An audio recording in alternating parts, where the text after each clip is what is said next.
ஆனா இப்ப நடைபெற்ற தேர்தல்ல அதனுடைய முடிவு வந்து தாவேகாவுக்கு சாதகமா அமைஞ்சிருக்கு.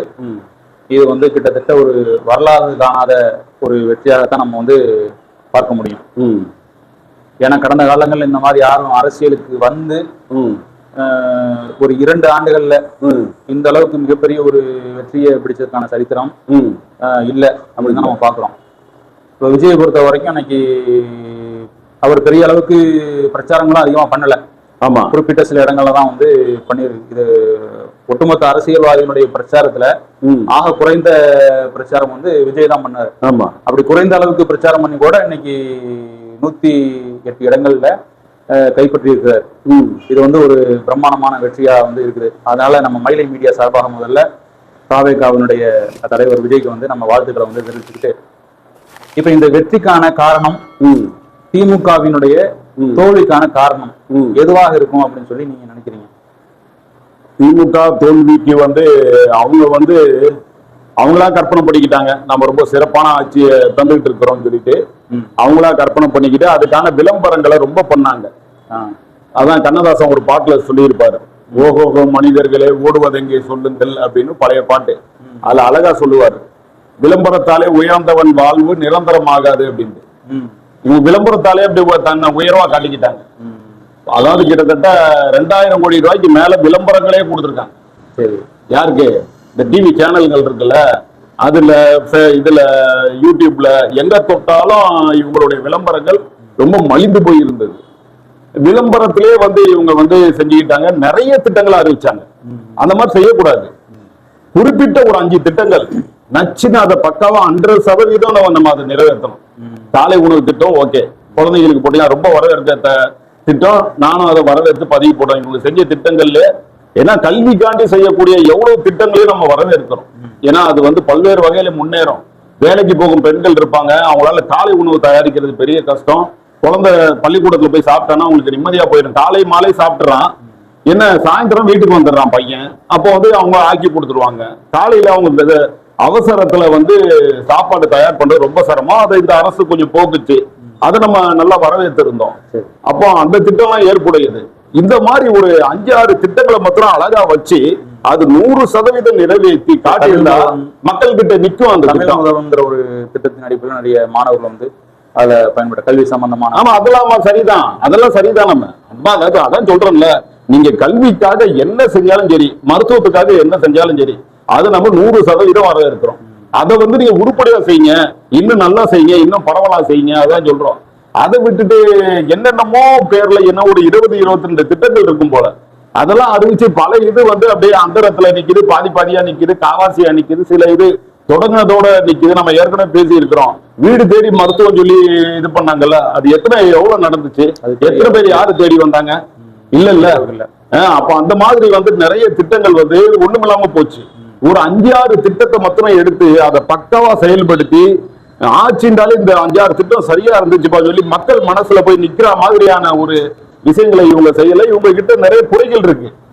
குறைகள் வந்து இந்த மாதிரி ஒரு பாணியில ஓரளவுக்கு சிறப்பான ஆட்சி தான். ரொம்ப மோசம் டிஎம்கே உடைய ஆட்சி, ரொம்ப மோசமான ஆட்சின்னு நம்ம சொல்றதுக்கு இல்லை. இந்த விளம்பரங்கள்ல பண்ணி அவங்க ரொம்ப இதா பண்ணிக்கிட்டாங்க. 2வது வந்து போலீஸ் உடைய இதுல காவல்துறையுடைய செயல்பாடுகள் ரொம்ப ரொம்ப மோசமா இருக்கு. ஏன்னா அதுல வந்து அந்த துறையை கொண்டு வந்த திட்டங்களின் அடிப்படையில வந்து ஓகே கொண்டு வந்த திட்டங்கள் பாதி நல்லா இருந்தது, பாதி இருந்தது, பாதி வந்து ஒண்ணு இல்லாம போச்சு, டம்மியா போச்சு. இருந்தாலும் அதெல்லாம் ஓகே தான். ஆனா வந்து இந்த காவல்துறை செயல்பாடுல இந்த அரசு சும்மா ஒண்ணுமே இல்லாம போயிடுச்சு. ஏன்னா காரணம் ரவுடி பசங்க, டிஎம்கே ஆளுங்க, இவங்க போய் வச்சதுதான் சட்டம், இவங்க போய் செய்யறதுதான் இங்க அராஜகம். எப்பவுமே வந்து திமுகக்கு என்ன கெட்ட பேருனா, இவங்க ஆட்சிக்கு வந்தாலே போலீஸ் ஸ்டேஷன்ல போய் கைப்பற்றிடுவானுங்க. இவங்க நினைக்கிறவங்களதான் வந்து எல்லாம் கைது பண்ண சொல்லுவாங்க, ஆட்டமா ஆடுவாங்க. இவங்க என்ன தப்பு செஞ்சாலும் வந்து போலீஸ் கேட்காது அப்படின்ற இது வந்து அந்த காலத்துல இருந்து இருக்கு. எம்ஜிஆருக்கும் கருணாநிதிக்கும் இருக்கிற டஃப் ஃபைட் இருக்கும்ல. அப்ப கருணாநிதி ஆட்சிக்கு வந்த காலத்துல இருந்தே இவங்க போலீஸ் துறையை கேப்சர் பண்ணிடுவாங்க. நீதி நியாயம் நாட்டுல இருக்காது. கம்ப்ளைண்ட் கொடுக்க போனவங்க எல்லாம் கைது பண்ண வரலாறு உண்டு. எவ்வளவு அநியாயம் நம்ம பாக்குறோம்ல. ஏதாவது ஒரு பிரச்சனை சொல்லி கம்ப்ளைண்ட் போட போனா அவன் மேல ஒரு கேஸ போடுறது, அது எவ்வளவு பெரிய அநியாயம் தெரியுமா? அப்ப அந்த வேலையெல்லாம் இவங்க நிறைய பார்த்தாங்க. போலீஸ் கஸ்டடியல் டெத்து எக்கச்சக்கமா இருந்துச்சு. என்கவுண்டரு எல்லாம் போலியான என்கவுண்டர். இவர் ஆம்சாங் கொலையில வந்து படுகொலையில வந்து 2 என்கவுண்டர் தேவையில்லாதது. புரியுதா? அப்ப இந்த மாதிரி வந்து பல்வேறு தேவையற்ற என்கவுண்டர்கள் எல்லாம் அவனை வந்து ரவுடின்ற லிஸ்ட்ல சேர்த்துறது. இவங்களுக்கு யாராவது பிடிக்காம போச்சுன்னா அவனை ரவுடி லிஸ்ட்ல சேர்த்து அவனை வந்து இழுத்துக்கிட்டு போய் இங்கே ஆயுதத்தை எங்களுக்கு காட்டுறதுக்கு போனா திடீர்னு ஆயுதத்தை எடுத்து சுட்டான், நாங்க திருப்பி சுட்டோம், அது இது சும்மானா ஒரு போலீஸ்காரனை ஒரு கையில வந்து ஒரு கட்டை கட்டிக்கிட்டு படுக்க போட்டுறது. போட்டு என்ன செய்ய இதே மாதிரி எக்கச்சக்கமான என்கவுண்டர்கள். சும்மா சின்ன சின்ன கேஸ்ல புரியாத பசங்களை எல்லாம் வந்து அடிச்சு கையை காலை உடைக்கிறது. அண்மையில இதே மானாமதுல ஏற்கனவே ஒரு பையன் இறந்தான், அஜித் குமார் சொல்லிட்டு, அந்த நகையை காணா போச்சு கோயில்ல தெரியுமில்ல, பெரிய பரபரப்பா போச்சு. அதுல இருந்தாவது இவங்க புத்தி படிக்க வேணாமா? ஒரு சின்ன ஜாதி கலவரம் சண்டை போல, அதுல ஒரு வயசு பையன் வந்து அவனை வந்து எல்லாத்தையும் அடிச்சிருக்கான், கொண்டிருக்கான். அவன் மேலே தப்பு இருக்கு, நம்ம மறுக்கல. அவனுக்கு என்ன பனிஷ்மெண்ட் கொடுக்கணுமோ அதுதானே சட்ட ரீதியா கொடுக்கணும். இவங்க கூட்டிட்டு போய் கைய வந்து முறைப்படி எப்ப கையை காலம் உழைப்பாங்க. அஜித் வந்து இறக்கும் போது மரண வாக்குமூலமாக கொடுத்திருக்காரு. என்னண்டு காவல்துறை என்னெல்லாம் பண்ணுச்சு. ஆமா, மரண வாக்குமூலம் கூட. ஆமா, மிகப்பெரிய கண்டனத்துக்கு ஆளாச்சு. கோர்ட் எல்லாம் கண்டிச்சு, சிபிஐ எல்லாம் கண்டிச்சு, அந்த விஷயத்தை கண்டிச்சு ரொம்ப அதுலயே இவங்க கேவலப்பட்டு போனாங்க. சரி, அதே மாதிரி தான் நானும் சொல்றேன். அதுலயாவது திருந்துட்டீங்களாடான்னு கேட்டா அதுவும் கிடையாது. அப்ப என்ன பண்ணாங்க, இன்னொரு பையன் ஏதோ ஒரு சாதி சண்டையில அந்த பையன் ஈடுபட்டான்னு சொல்லிட்டு, அந்த பையன் கொஞ்சம் ஒரு குறைவான சமூகத்தை சேர்ந்த சாதி உள்ள பையனா இருப்பான் போல, அவனை பிடிச்சிட்டு போய் என்ன செஞ்சிருக்கானுங்க, கையை வந்து அடிச்சு உடைக்கிறேன்னு சொல்லிட்டு ஏடா கூடமா அடிச்சிருக்காங்க. ஏடா கூடமானா அந்த கையை எப்படி எல்லாரும் கையும் உடைப்பாங்கன்னா நல்ல கோணி மாதிரி டைட்டா பெருசா சுத்திக்கிட்டு அதுல அடிப்பாங்க. அது வச்சு அடிச்சு உடைப்பாங்க. இவனை வந்து என்ன செஞ்சிருக்கான், டைரக்டாவே அடிச்சு உடைச்சிருக்கான். அதுல அந்த எலும்பு வந்து அப்படியே தெரிச்சிட்டு இருக்கு. மூங்கில் கொம்பு இதுங்கெல்லாம் அப்படி தெரிக்கும்ல, நம்ம அடிச்சா கரும்புலாம் தெரிக்கும்ல, பீஸா ஆகாம ஒரு மாதிரி தெரிச்ச மாதிரி பிசுரா தெரிச்ச மாதிரி நொறுக்கிட்டாங்க. அது என்ன ஆச்சு, நொறுங்கி அது அவனுக்கு எவ்வளவு வேதனையா இருக்கும். கை கால்லாம் அவனுக்கு வந்து பயங்கர வேதனை, கால்லாம் வீங்கி போச்சு. எவ்வளவு மரண வேதனை அவன் அனுபவிச்சிருப்பான். அந்த பையனை போய் ஹாஸ்பிட்டல் அட்மிட் பண்ணா என்ன ஆயிருக்குன்னு சொன்னா, நம்ம எலும்பு உள்ளக்க மஜ்ஜை இருக்கும் தெரியுமா, நம்ம கறியெல்லாம் எடுத்துக்கிட்டு சூப்புவோம், உள்ளக்க இருந்து குழன்னு வரும்ல, அதுதான் அந்த ரத்தத்தை உருவாக்குது. அது வெளியே வந்து ரத்தத்துல சுத்தி கொண்டு போய் ஹார்ட்ல போய் சேர்ந்து. அது கொஞ்சம் திக்னஸா இருக்கும் தெரியல, அது ஒரு பொருள் மாதிரி, கழிவு பொருள் மாதிரி என்ன செஞ்சிருக்கு வெளியே வந்து, அது ஹார்ட்டுக்கு போய் அதனால ஹார்ட் அட்டாக் வந்து அந்த பையன் இறந்துட்டான். எவ்வளவு சித்திரவதையா அனுபவிச்சிருப்பான் இந்த பையன். அந்த அஜித் அவன் அவங்களுடைய அந்த பத்துவா, அந்த குடும்பத்துடைய சாபம் இவங்க சும்மா விடுமா? இதனால ஸ்டாலினே தோக்குறதுக்கு ஒரு காரணம். எவ்வளவு ஒரு அநியாயமான மரணங்களை எதுக்கு செய்யற? சாதி சண்டையில அவன் ஈடுபட்டான், அவன் வந்து குறைவான சாதியா இருந்தானா அவனுக்கு என்ன தண்டனையோ என்ன சட்ட ரீதியான நடவடிக்கை என்ன இருக்கோ அதை செஞ்சுட்டு போங்க. கொடுக்காம வந்து இந்த மாதிரி நான் உதாரணத்துக்கு எல்லாம் 1-2 சொல்றோம். இந்த மாதிரி எக்கச்சக்கமான காவல்துறை சம்பந்தமான விஷயங்கள்ல வந்து ஒரு மைனஸ் பாயிண்ட். ஆமா, மிகப்பெரிய பின்னடைவு. வேற என்ன ரீதியில வந்து இவங்க மிகப்பெரிய பின்னடைவு. 2வது 4வது தூணா இருக்க செய்தியாளர்களை இவங்க ரொம்ப கசக்கி புளிஞ்சாங்க. ஒரு பக்கம் இவங்களுக்கு ஆதரவா அந்த மீச ஒருத்தர் இருப்பார்ல, பெரிய மீச வச்சுக்கிட்டு ஓடாது, என்ன நக்கீரன் பத்திரிகையா, அவருக்கெல்லாம் ஒரு இது போடுறதுக்கு 2 லட்சம் ரூபாய் வாங்கிட்டு நல்லா ராஜா மாதிரி விஜய் திட்டுவார் அவரு. புரியுதா? அவங்களுக்கு எல்லாம் பெரிய கிஃப்ட் மணி எல்லாம் போயிடும். ஏன்னா வாடகை வாங்கிங்க தானே, வாங்கிட்டு என்ன செய்வாங்க, திட்டுவாங்க கண்ட பாணிக்கு. இவங்களுக்கு எல்லாம் காசு நல்லா, அவங்களுக்கு எல்லாம் ராஜ வாழ்க்கை. சரியா? அப்ப இந்த மாதிரி ஒரு பக்கம் பண்ணிக்கிட்டு, இன்னொரு பக்கம் யாரெல்லாம் சவுக்கு சங்கர் மாதிரி ஆளுங்க, இன்னும் வேறு ஆளுங்கெல்லாம் யாரெல்லாம் இவங்களை கடுமையா எதிர்த்து பேசினாங்களோ செயல்பட்டாங்களோ அவங்கள வந்து மிக கடுமையா வந்து இது பண்ணிருக்காங்க. இதே சவுக்கு சங்கரை வந்து அலைய விட்டு என்ன செய்யறது, கையை உடைச்சிருக்கிறாங்க. அவங்க அம்மா வீட்டுல வந்து அம்மா மட்டும் தனியா இருக்கிறாங்க, வயசான லேடி, 65 வயசு ஆகுது. அவங்க இருக்கிற அந்த இடத்துல போய் கொண்டு போய் என்ன செஞ்சானுங்க, அந்த மழை தண்ணிய ஊத்தினாங்க. தண்ணி யாருன்னா முக்கியமா 2 ரவுடிங்க தான் வந்து இதுல வந்து இதா இருந்தது. ஒரு அமைச்சரும் இன்னொரு கட்சியுடைய தலைவரும். அது யாரு எவரும் எல்லாமே கிளீனா தெரியும், எந்த நடவடிக்கையும் கிடையாது. அப்ப இந்த மாதிரி இந்த பழி வாங்குற செயலை, செய்தியாளர்களை பழி வாங்குற செயலை இவங்க சராமரியாக நிறைய செஞ்சாங்க. அதுவும் பெரும்பாலும் வந்து மற்ற செய்தியாளர்கள் அவ்வளவு இல்ல அகப்படல. இந்த யூடியூப்ல பேசக்கூடியவங்க தான் வராகின்னு ஒரு ஆளு. அதே மாதிரி இந்த விடுதலை சிறுத்தைகள் கட்சியோட இங்க ஒரு தாக்குதலுக்கு ஒரு ஆள் ஆளானான் தெரியுமில்ல, ஏர்போர்ட் மூர்த்தி. அவன் அவரையும் பிடிச்சி அவரை அடிக்க வந்தவங்களை வந்து இவரை வந்து கொலை செய்யறதுக்கு அடிக்கிறதுக்கு துரத்திக்கிட்டு வந்து அடிச்சானுங்க. அவங்க மேல ஏதாவது நடவடிக்கை இருக்குனால அவங்கள அப்படியே விட்டுட்டு இவரை கைது செய்து குற்ற சட்டத்துல போடுறாங்க. தற்காப்புக்கு தான் இவர் வந்து என்ன செய்யறாரு, ஆயுதத்தை எடுக்கிறாரு.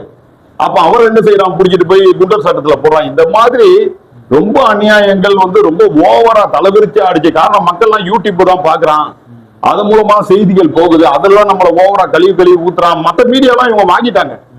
டிவி மீடியா இருக்குல்ல, சேனலுங்க இருக்குல்ல, அதெல்லாம் இவங்க அதுக்குதான் அதிகமான விளம்பரம் பண்ணது. அதிகமான விளம்பரம் வந்து அதுக்கெல்லாம் பண்ணி என்ன செஞ்சிருக்கோம், ஒரு மீடியாவை சேனல்ல நடந்தா சும்மா இல்ல, விளம்பரத்தை வச்சுதான் அந்த சேனல் ஓடுது, இல்லாட்டி கட்டுப்படி ஆகுது அவங்களுக்கு.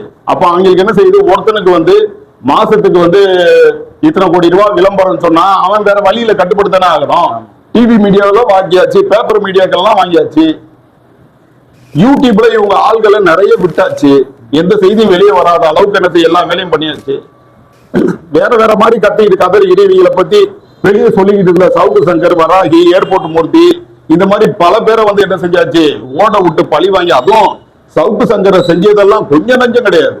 அவரே வயிறு எரிஞ்சு சொன்னாரு, என் சாபம் உன்னை சும்மா விடாது, அவங்க அம்மா வந்து இறந்ததுக்கு இவங்க தான் முழுக்க காரணம்.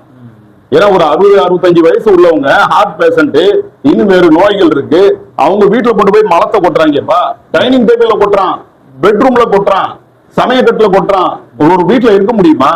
ஒரு டஸ்ட் குப்பை இருந்தாலே நமக்கு அசூசையா இருக்குல்ல, வீட்டுக்கு போனதா நம்ம சத்தம் போடுவோமா இல்லையா? ஏன் வீடு இப்படி கிடக்கு பெருக்கு அப்படின்னு சொல்லி அதை கிளீன் பண்ணா கூட அதனுடைய வாடை வந்து வாடை இருக்கும், நம்ம வந்து கத்துவோமா இல்லையா? இப்ப நம்ம வீட்டுக்கு போறோம்பா, குப்பை குளமா இருக்கு, ஏன் இப்படி வீட்டை வச்சிருக்க, பெருக்கு சுத்தம் போடுன்னு சொல்லி நம்ம மனைவியை நம்ம வந்து கத்துவோம்ல. அப்ப அந்த மாதிரி ஒரு சூழல்ல ஒரு ஹார்ட் பேஷண்ட் அவங்க என்ன சொல்றாங்க, இவங்க கொட்டின அந்த மழை தண்ணிகள் இருக்குல்ல, அந்த சேரு, அதுவுடைய கெட்ட இன்ஃபெக்ஷன் தான் அந்த அம்மாக்கு வந்து அவங்க மரணம் அடைய ஒரு காரணமா இருந்தது. அது இல்லாம ஒரே ஒரு வயசான லேடி இருக்காங்க, இவங்க 150-200 பேர் போய் அந்த அம்மாவை கண்டமானிக்கு திட்டுறாங்க. அப்ப அந்த அம்மா எவ்வளவு பயந்து இருக்கும். ஒரு ஆம்பளைனா கூட ஏதோ வந்து சமாளிப்பான், ஒரு வயசான 65 வயசு பொம்பளைய கோத்தங்கம்மான்னு திட்டுனது மட்டும் இல்லாம அதை லைவா வேற போடுறாங்க. ஒருத்த மேல நடவடிக்கை லைவா பேஸ்புக்ல போடுறான், அப்ப கிளீனா தெரியல மூஞ்சிலாம், நீ நடவடிக்கை எடுத்துக்கணும்ல, ஒருத்த மேல கூட நடவடிக்கை இல்லை. இந்த மாதிரி அனைத்து அட்டகாசங்களையும் இந்த அரசு என்ன செஞ்சுச்சு, காவல்துறை வந்து ஸ்டாலின் கைவசம் வச்சுக்கிட்டு, ஐயோ இந்த ஸ்டாலின் ஆடின ஆட்டம் இருக்கு ரொம்ப மோசமான அகோரமான ஆட்டம், அதனாலதான் அவர் தோத்து இருக்கிறார். அவர் வந்து சரியான ஓட்டு வித்தியாசத்துல 9000க்கு மேல ஒரு ஓட்டு வித்தியாசத்துல அவரு வந்து தோத்து இருக்கிறது சரியான தோல்வி. அவர் ஏன் மக்கள் இந்த தோல்வியை கொடுத்தான்னு கேட்டா இன்னைக்கு கூட ரொம்ப பேர் புலம்பிக்கிட்டு கிடக்குறாங்க. ரொம்ப சிறப்பான ஆட்சியை கொடுத்துட்டாரு அப்படி இப்படி, ரொம்ப ஓவரா சிறப்பான ஆட்சி நீங்க கொடுக்கதான் செஞ்சீங்க, நம்ம மறுக்கல, நல்ல திட்டங்கள் தான். ஆனா அதையெல்லாம் வந்து மறக்கடிக்கிற விதமாகவும் அதெல்லாம் தவிடுபடி ஆக்குற விதமாகவும் இவங்க வந்து என்ன செஞ்சிருக்காங்க, கெடுதல்களையும் மக்களுக்கு எக்கச்சக்கமா செஞ்சுட்டாங்க. இதெல்லாம் அதிகமா பிளாஷ் ஆகி அவர் சவுக்கு சங்கர் என்ன பண்ணாரு, அங்கே போய் மறைஞ்சு ஆந்திரால எல்லாம் போய் வீடியோ போட்டு அவர் பேசின வீடியோக்கள் தான் விட்டு விட்டா கடைசி நாள் வரைக்கும் சுத்திக்கிட்டே கிடந்தது. இதுல சமூக வலைதளங்கள்ல, யூடியூப்ல, பேஸ்புக்ல எங்க திறந்தாலும் அவர் இந்த ஆட்சி வந்துடவே கூடாது, இது போகணும், மக்களை பாடா படிச்சுட்டாங்க, அத்துமீறல் ஓவர் ஆயிடுச்சு, பொம்மை முதல்வரா இவர் இருக்காரு, எந்த இதுவும் அவர் கேட்கறது கிடையாது, அமைச்சர்கள் செஞ்ச தப்பையும் இவர் எதுவுமே கேட்கல, எவனையுமே கட்டுப்படுத்தல. அப்ப எதுக்குதான் நீ வந்து ஆட்சி செய்யற, என்னதான் இப்ப உங்ககிட்ட கண்ட்ரோல் இருக்கு? நான் வந்து இவர் சொன்னது என்ன, நான் இரும்பு கரம் கொண்டு தவறுகளை தடுப்பாது, எவன் செஞ்சாலும் சரி அப்படி செய்வேன் இப்படி செய்வேன், ஏதாவது நடவடிக்கை எடுத்தியா? ஒண்ணுமே கிடையாது. அப்போ வந்து இதெல்லாம் மக்கள் கவனிச்சுட்டு இருக்காங்க. ஒரு காலம் வந்து இருக்கும், பேப்பர்ல தான் செய்தி வரும், டிவில தான் செய்தி வரும், அவனுக்கு போன்லயே அவன் கைக்கு வந்துருக்குல்ல. அப்ப எந்த அளவுக்கு சரியா செயல்படணும், உடனுக்குடன் நடவடிக்கை எடுக்கணுமா இல்லையா? அமைச்சர்கள் மீது, ஊழல் செஞ்ச அமைச்சர்கள் மீது, அதாவது நேரு மேலாம் வந்து இப்ப வழக்கு பதிவு செய்ய சொல்லி கோர்ட்டே உத்தரவிடுது. பல முறை இவங்க வந்து பெரிய பெரிய வக்கீலுக்கு வச்சு அப்பீலுக்கு வந்து சுப்ரீம் கோர்ட்டுக்கு போயிருக்காங்க. இந்த மாதிரி பல அமைச்சர்களுக்கு பல பிரச்சனைகளுக்கு. அப்ப இந்த மாதிரி இந்த கவர்மெண்ட் வந்து முழுக்க அவங்களோட ஆட்களும் கொள்ளையடிக்கிறத வேடிக்கை பார்த்துக்கிட்டோம். லாஸ்ட்ல காசை கொடுத்து நம்ம எப்படி வேணா ஜெயிச்சிடலாம் சொல்லி ஒரு தெனாவட்டில இருந்தாங்க. ஒண்ணுமே கொடுக்காத தாவேகா வந்து ஈஸியா ஜெயிச்சு வந்துட்டு இவங்களுக்கு வந்து செருப்படி கொடுத்துருக்காங்க தாவேகாக்காரங்க. இனிமே இந்த காசு பணத்தை வச்சுட்டு கோடி கோடியா கொள்ளையடிச்சு வச்சுக்கிட்டு தூக்கி அள்ளி கொடுத்து நம்ம ஜெயிச்சிடலாம் சொல்லி இவங்க ஒரு மெதப்புல இருந்தாங்கல்ல, அதுக்கு செருப்படி கிடைச்சிருக்கு. இனிமையாவது திமுக திருந்தணும். கொள்ளையடிச்சா உன் வரைக்கும் வச்சியா இது பண்ணியா அதோட முடிஞ்சு போ. அதோட மக்களையே விலைக்கு வாங்கிற மாதிரி 2000, 3000, 5000, 6000 ஒரு ஓட்டுக்கு கொடுத்துருக்காங்க. இந்த ட்ரிப்பு தான் ஓட்டுடைய ரேட் ரொம்ப பயங்கரமா ஏறி இருக்கு. அது காரணமே தாவேகா தான். இதே அதிமுக இவங்க 2 மக்கள் இருந்தாங்கன்னா 200, 300 தான் கொடுத்துருப்பாங்க. ஆமா, 200, 300, 500 இந்த ரேஞ்சில தான் இருக்கும். இது வந்து 5000 வரைக்கும் போயிருக்கு. பெரிய பெரிய தொகுதிகள்ல. இது மட்டும்தான் திமுகவுடைய தோல்வின்னு நினைக்கிறீங்களா, இல்ல இதை தாண்டி வேற எதுவும் விஷயங்கள் இருக்கா? இதுக்கு தாண்டி வந்து சில பிரச்சனைகள் இருக்கு. இவங்களுடைய ஓட்டு வங்கியா இருக்கக்கூடிய இஸ்லாமிய மக்களுக்கே இவங்க நிறைய துரோகம் பண்ணாங்க. இங்க பல்லாவரம் பக்கத்துல அழகாபுத்தூர்னு ஒரு ஏரியா. ஆமா, அங்க வந்து ஆயிரக்கணக்கான வீடுகள்ல அதுல முக்காவாசி முஸ்லிம்கள் வாழக்கூடியது. எல்லாமே சின்ன சின்ன வீடுங்க, ஒரு 600 ஸ்கொயர் ஃபீட்டுக்குள்ள இருக்கக்கூடிய வீடுகள். இதை ஏதோ காரணம் சொல்லிக்கிட்டு அவளையும் இடிச்சு தள்ளினாங்க. அந்த பகுதியில தாவேகா வந்து 60,000 ஓட்டு வித்தியாசம் ஜெயிச்சிருக்கு. அது என்ன தொகுதி கீழே வருமோ, பல்லாவரம் கீழே வருமா இல்ல தாம்பரத்து கீழே வருமா என்னன்னு தெரியாது. அது ரெண்டுலயுமே தாவேகா வந்து 60,000 ஓட்டு வித்தியாசத்துல ஜெயிச்சிருக்கு. அப்போ இவங்களுக்கு எந்த அளவுக்கு அங்க எதிர்ப்பு இருந்திருக்கு தெரியுதா? இந்த எதிர்ப்பெல்லாம் இவங்களே வந்து என்ன செஞ்சிருக்காங்க, சம்பாதிச்சு வச்சிருக்காங்க. அது ஒரு காரணம். அதே மாதிரி அம்மாப்பட்டினம் அங்க போய் என்ன செஞ்சாங்க, இது அங்கே 2 பேருக்குள்ள 2 பணக்காரங்களுக்குள்ள பிரச்சனை. அதுல அவங்களே வந்து என்ன செஞ்சுக்கிட்டாங்க, எங்க ஊர்ல இது ஆக்கிரமிப்பு அது ஆக்கிரமிப்புன்னு சொல்லி அவங்களுக்குள்ளே வந்த பிரச்சனை அது அவங்க வெளிப்படுத்திக்கிட்டாங்க. அதுல போய் இவங்க நுழைஞ்சு என்ன செஞ்சாங்க, இதுதான் சாக்குன்னு சொல்லிட்டு மெயின் ரோட்ல இருந்த பெரிய பெரிய வீடுகள், பங்களா டைப்ல இருக்க வீடுகள் எல்லாம் என்ன செஞ்சாங்க, சராமரியா இடிச்சு தள்ளாங்க. அங்கேயும் வந்து திமுக வந்து ஒரு தாவேகா வேட்பாளர்கிட்ட தோத்துருக்கு. புரியுதா? அப்ப வந்து முஸ்லிம்களுக்கு இவங்க நம்ம முஸ்லிம்களுடைய பாதுகாவலர் அது இதுன்னு இவங்க சொல்லிக்கிட்டு கிடப்பாங்க. ஒண்ணுமே கிடையாது. முஸ்லிம்களுடைய முக்கியமான பிரச்சனை எங்க போய் நிக்கும்னு பார்த்தா வக்ஃப் போர்டுல தான் நிக்கும். அங்கேயும் இவங்க செயல்பாடுகள் சரியில்லை. நவாஸ்கனின்ற ஒரு ஆளை போட்டு அவர் வெறும் பணக்காரங்களுக்கு சப்போர்ட் ஆகி இது பண்ணி ஏழை மக்களுக்கோ மற்ற பாதிக்கப்படுறவங்களுக்கோ அந்த முகல்லாவுல உரிமைகளை கேட்கிறவங்களுக்கோ அந்த ஆள் வந்து கொஞ்சம் கூட ஒரு இது பண்ணல, நடுநிலையாவோ நியாயமாவோ நவாஸ்கனி நடத்தல. ரெண்டாவது இங்க வந்து ட்ரிபியூனல் சொல்லி ஒரு கோர்ட் இருக்கு. எங்க நம்ம குடிசை மாற்று வாரியம் இருக்குல்ல, அந்த காம்ப்ளெக்ஸே லாஸ்ட்ல இருக்கும். ட்ரிபியூனல் சொல்லி அந்த இதெல்லாம் வந்து கோர்ட்டுக்கு எல்லாம் போன கேஸ் எல்லாம் லாஸ்ட் அங்கேதான் அனுப்பி விடுவாங்க. அதுக்கு மாத்திரம் நீதிபதிகள் வந்து 3 பேர் உட்காரணும், 3 நீதிபதி இருக்கணும். ஒரு நீதிபதி இல்லாட்டி கூட அது என்ன ஆகாது, செயல்படாது. வெறும் இது மாத்திரம் வாங்கிட்டு போவாங்க. அது என்ன சொல்லுவாங்க, வாய்தா. ஆமா, வாய்தா எழுதி கொடுத்துருவாங்க, வாய்தா வாங்கிட்டு போவாங்க. அந்த மாதிரி அந்த கோர்ட்டோடைய செயல்பாடு. அதுல வந்து எங்களுக்கு தெரிஞ்சு நாங்களே பல முறை அலைஞ்சிருக்கோம். 1.5 வருஷமா நீதிபதியவே போடல. மெயினான நீதிபதி நடுவுல உட்கார்ந்துருப்பாரு. அவரே வந்து என்ன செய்யல, போடாம இழுத்தடிச்சு மக்களுக்கு மிகப்பெரிய ஒரு இதை வந்து வக்ஃப் போர்டுடைய செயல்பாடுகள் ரொம்ப கேவலமா ரொம்ப மோசமா இருந்ததும் திமுக ஆட்சியில தான். அதே மாதிரி வக்ஃப் சொத்துக்களை அதிகம் சூறையாடுனதும் இப்ப கடந்து போன திமுக ஆட்சியில தான். அதே மாதிரி சட்டம் ஒழுங்கு பிரச்சனையை நம்ம ரொம்ப மெயினா பார்க்க முடியும். ஆமா ஆமா, கஞ்சா போதை பழக்க வழக்கங்கள் அதெல்லாம் கூட தலைவிரிச்சு ஆடக்கூடிய ஒரு சூழ்நிலை. அந்த போதையினால் நிறைய சம்பவங்கள் நம்ம ஏற்கனவே இதை பத்தி கூட நம்ம பேசியிருக்கோம். அந்த சைடு ஃபுல்லாவே வந்து இளைஞர்கள் வந்து அந்த போதைக்கு அடிமையாகக்கூடிய ஒரு சூழல் நோக்கி போறாங்க. அதுக்கான ஒரு எந்த ஒரு நடவடிக்கையும் எடுக்காத வந்து அதுவும் ஒரு தோல்விக்கான ஒரு பின்னடைவு அப்படின்னு நம்ம நினைக்கிறோம். அதாவது ஸ்டான்லி ஹாஸ்பிட்டல் இருக்குல்ல, அதுலயே கஞ்சா செடி வளர்ந்துருந்தது. புரியுதா? அப்ப எப்படி எந்த அளவுக்கு இவங்க கஞ்சாவை கட்டுப்படுத்தி இருக்காங்கன்றது ஒரு பானை சோத்துக்கு ஒரு சோறு பதம் அப்படின்னு. ஸ்டான்லி ஆஸ்பத்திரியில அந்த பக்கம் வந்து நிறைய இடங்கள் ஒரு புதர் மண்டி ஒரு இதா கிடக்கும். நிறைய இடங்கள் அந்த ஆஸ்பத்திரி இருக்கு. சும்மா இருக்கிற இடத்துல சரி எவனும் அங்கே உள்ளவன் கஞ்சா செடியை வளர்த்திருக்கிறான். அது நல்லா ஒரு 4-5 அடி உயரத்துக்கு அது வளர்ந்து நிக்குது. அதே போட்டோ எடுத்து போட்டுருந்தாங்க. சரி, அப்ப இவரு நம்ம அமைச்சர் மாசு இருக்காருல, நாங்க 0% ஆக்கிட்டோம் அப்படின்ட்டாங்க. அவர் சொல்லவும் அவன் அந்த கஞ்சா செடியை எடுத்து போட்டாங்க படமா. அப்ப அந்த லட்சணத்துல தான் இவங்க கஞ்சா ஒழிப்பு இருந்துச்சு. கஞ்சா மாத்திரம் இல்ல, பல்வேறு ஊசிகள், போதை ஊசி அது இதுன்னு மாணவர்கள் ரொம்ப நாசமா போனது இந்த ஆட்சியில வந்து நம்ம தெளிவாவே தெரிஞ்சது. கண்கூடா மத்த எந்த ஆட்சிகள்லயும் இது இருக்கு. போதையெல்லாம் யாரு இப்ப விஜய் வந்தா மாத்திரம் உடனே ஒழிச்சிருவாரா? அதெல்லாம் கிடையாது. எல்லா ஆட்சியிலயும் அது இருக்கு. எதிரான கடுமையான நடவடிக்கை நீ கரெக்டா செஞ்சியான்னு கேட்டா இல்ல. என்ன செய்யறது, சும்மா அந்த அப்பாவி சப்பாவி இந்த இந்திக்காரனுங்க இருப்பானுங்களே, ஏதாவது கடையில வேலை செஞ்சுக்கிட்டு அவனை கூட்டிட்டு போய் என்ன செய்யறது, இவன் கஞ்சா கடத்துறான்னு சொல்லி படத்தோட அவனை காட்டி அவனுக்கு ஒரு 1000-2000 ரூபாய் பீஸை போட்டு இதை ஃபைனை போட்டு அனுப்பி விடுறது. இதே மாதிரி பண்ணாங்க. நான் பாத்துக்கிட்டு இருக்கேன் இதுலயே. சரி, எதிர்க்க ஒரு கடையில இருக்கிற பையனை கூட்டிட்டு போயிட்டு என்னன்னு பார்த்தா இந்த மாதிரி சொல்லி 2000 ரூபாய் ஃபைன் போட்டாங்கன்னா வேற வழியில கொடுத்துட்டு வந்தேன். நான் வந்து ஆன்ஸ் போட்டதாகவும் பாக்கு போட்டதாகவும் அப்படியே அந்த போட்டோட என்னை எடுத்துக்கிட்டு போட்டாங்க. நான் ஒரு சரி வேற வழியில கடையை நடத்த முடியாது, 2000 ரூபாய் கொடுத்துட்டு வந்தேன். இந்த மாதிரி செட்டிங் வேலை இதெல்லாம் வந்து நிறைய பண்ணி நாங்க ஏதோ நடவடிக்கை எடுக்கிறோம். இந்திக்காரன் தான் நம்ம உடனே நம்புவோம்ல. அவன் குட்கா போடுவான், இது போடுவான், இது ஆமாப்பா இந்திக்காரங்க போட்டிருப்பான், அதான் மாட்டிக்கிட்டான் அப்படின்னு நம்ம நினைப்போம். அது வந்து இந்த மாதிரி செட்டிங் வேலையெல்லாம் வந்து காவல்துறை நிறைய செஞ்சது. இதெல்லாம் வந்து போலியான நடவடிக்கைகளை நிறைய செஞ்சாங்க.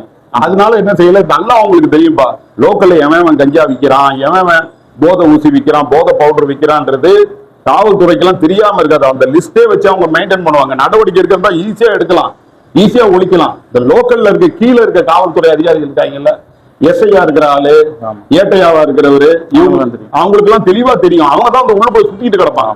மக்கள் மத்தியில ரவுண்ட்ஸ் போயிட்டு சுத்திட்டு இருக்கிறது அவங்கதான்.